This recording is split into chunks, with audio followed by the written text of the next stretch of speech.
कपड़े धोने वाली बहू। शादी के पहले से ही विभा को कपड़े धोने का बड़ा शौक था। कभी नल के नीचे तो कभी तालाब के पास। अरे मेरी नीली वाली लुंगी नहीं दिख रही है।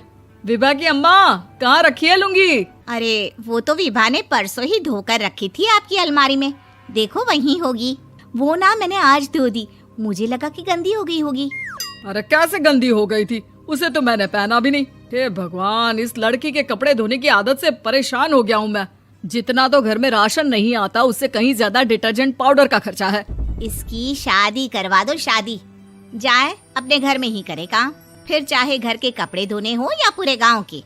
हाँ ठीक बोल रही हूँ, देखता हूँ मैं कोई लड़का। वो दिन भी आ जाता है जब विभा को देखने लड़के वाले आ जाते हैं। लड़की मुझे अच्छी लगी।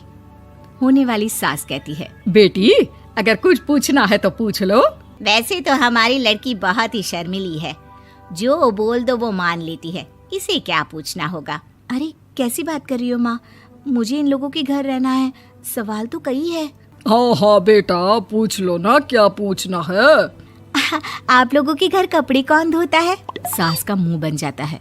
देखो, अगर तुम ये कहना चाहती हो कि तुम्हें कपड़े धोने नहीं आते तो सुन लो, कपड़े मैं ही धोती हूँ, लेकिन तुम्हारे आ जाने के बाद मैं रुमाल तक नहीं धोऊंगी। अरे चुप रहना भाग्यवान, बहू बेचारी घर आई नहीं, उसे डराना शुरू कर दिया।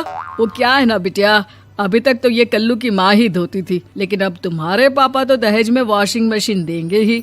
तभी विभा की माँ बोल पड़ती है, सवाल भी पूछा तो क्या। वैसे भाई साहब, मशीन की तो फिर भी कपड़े धोने की कैपेसिटी होती है। मतलब जो बिटिया दे रहे हैं ना विभा, इसे कपड़े धोने का बहुत शौक है। ये आप लोगों के क्या, आस पड़ोस गांव मोहल्ले सबके कपड़े धो दे और उफ तक ना करे।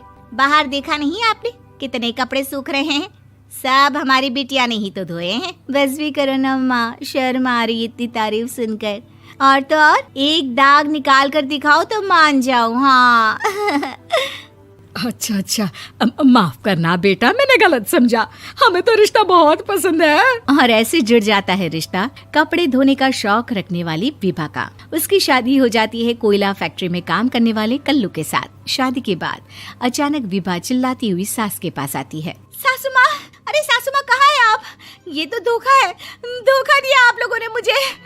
इसे ससुर के चक्कर के बारे में पता चल गया। अरे तो उसमें तुझे क्यों धोखा मिला है? अरे नल में पानी नहीं आता, कपड़े कैसे कब धुलेंगे? अच्छा, तू पानी नहीं आ रहा उसकी बात कर रही है। तो आपने क्या सोचा? कुछ नहीं। अच्छा, तेरी माँ ने कहा था कि कपड़े धोने का शौक है तुझे, याद आया मुझे।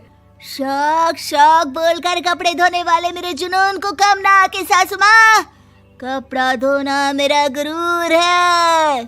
तभी पति भी वहाँ आ जाता है। अभी मैंने इसे सनी देओल की फिल्म दिखाई है, उसी के डायलॉग मार रही है माँ। अच्छा सुन, साफ साफ बता रही हूँ, पानी सुबह 4 से 6 और शाम को 10 से 12 आता है, समझी? विभा टाइमिंग सुनकर हैरान हो जाती है। ये क्या भूतों का मोहल्ला है? सुबह 4 बजे उठकर कौन कपड़े धोता है? 4 बजे टंकी में पानी जाता है, फिर सारा दिन धोना ना, किसने मना किया? अरे कैसी बात कर रही हैं? 200 लीटर की टंकी में कितने कपड़े धो लूंगी मैं? सुबह ही उठ जाऊंगी मैं। अब क्या था, विभा सुबह 4 से लेकर रात के 12 बजे तक कपड़े ही धोती रहती। एक रोज सास पड़ोस से निकलकर कहीं जा रही होती है कि साथ वाली कहती है, हाँ कल्लू की माँ, जरा ये बताओ कि 2 साड़ी है, 2 ब्लाउज और एक पेटीकोट और एक नाड़े वाला लंबा कच्छा। हाँ तो? अरे तो क्या, कितना लोगी धुलाई ये बताओ। धोबन दिख रहे हैं हम क्या? हमारे पति सरकारी नौकरी से अभी रिटायर हुए हैं और बेटा सुपरवाइजर है कोयला फैक्ट्री में। धोबन समझ रखा है हमें? हाय रे कल्लू की अम्मा, माफ कर दो, वो तो मोहल्ले में यही सब बता रहे थे कि तुमने बहू को कपड़ा धुलवाने के काम में लगा दिया है। सास को पड़ोसन की बात सुनकर गुस्सा आ जाता है। वो घर पहुंचती है जहां घर के बाहर ही इतने सारे कपड़े सूख रहे होते हैं जितने कि किसी धोबन के घर पर। अरे ओ कल्लू की दुल्हन, बाहर निकल। माँ जी यहीं आ जाओ, बाथरूम में चादर धो रहे हैं हम। अरे अभी हम धोते हैं, तुमको बाहर निकलो। ये आस पड़ोस वाले बोल रहे हैं कि हम बहू से कपड़े धुलवा कर उसे कपड़ा धोने वाली बना दिए हैं। अरे छोड़ो ना माँ जी, किन लोगों की बातों में आती हो? आस पास के लोगों का तो काम ही होता है कि वो किसी तरह सास बहू को लड़ा दे। बहू सारे घर के कपड़े धोती है, ये क्या कम है? बोलिए। सास को भी लग जाता है कि वो बहू का ये सनकीपन नहीं छुड़वा सकती, इससे अच्छा है कि खुद ही चुप हो जाए।